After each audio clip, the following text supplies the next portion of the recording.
Salam sejahtera buat kita semua. Pada pertemuan kali ini kita mau membahas sistem transportasi atau peredaran darah.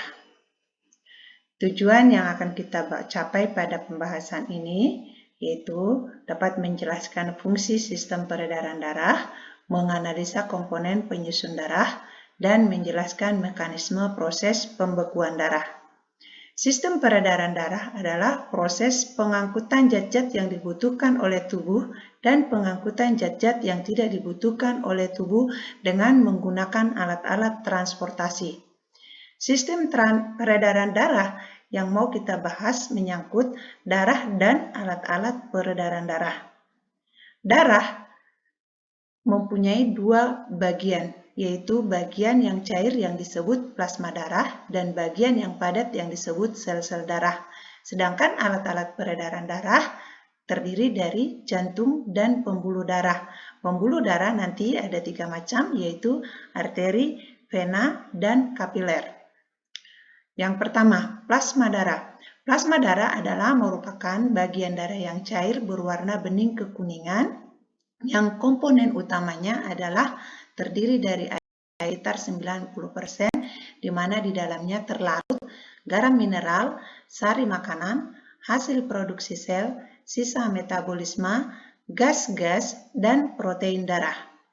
Sedangkan sel-sel darah yang pertama, sel eritrosit, dengan ciri-ciri yang pertama, bentuknya cakram bikonkav, tidak berinti. Setiap 1 mm kubik darah mengandung 4 juta sampai 6 juta eritrosit berwarna merah karena mengandung hemoglobin yang berfungsi mengikat oksigen, berusia 110 sampai 120 hari, dibentuk di sumsum merah tulang, hati, dan limpa.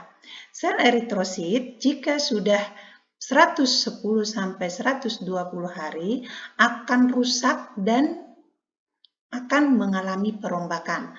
Proses perombakan sel eritrosit yang sudah tua itu diawali dengan penghancuran sel darah merah, yaitu melalui proses hemolisis yang berlangsung di hati.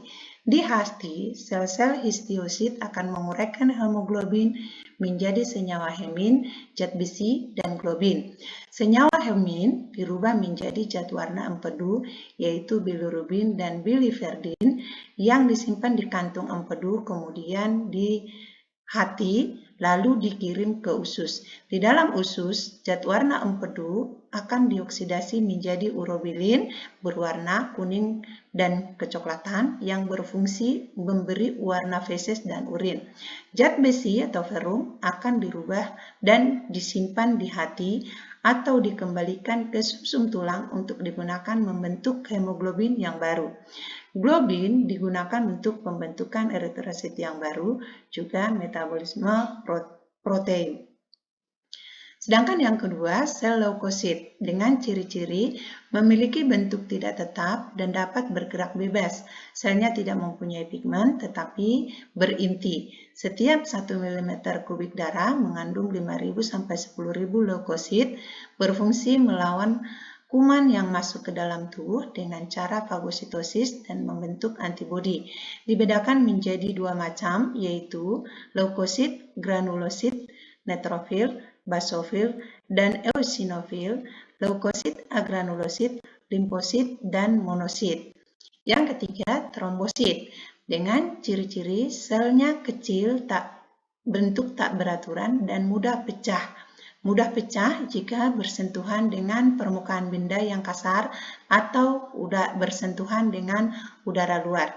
Tiap 1 mm kubik darah mengandung 150.000 sampai 400.000 trombosit, berfungsi dalam proses pembekuan darah dan berumur kurang lebih 5 sampai 9 hari. Darah sebagai alat pembeku. Bagaimana proses pembekuannya?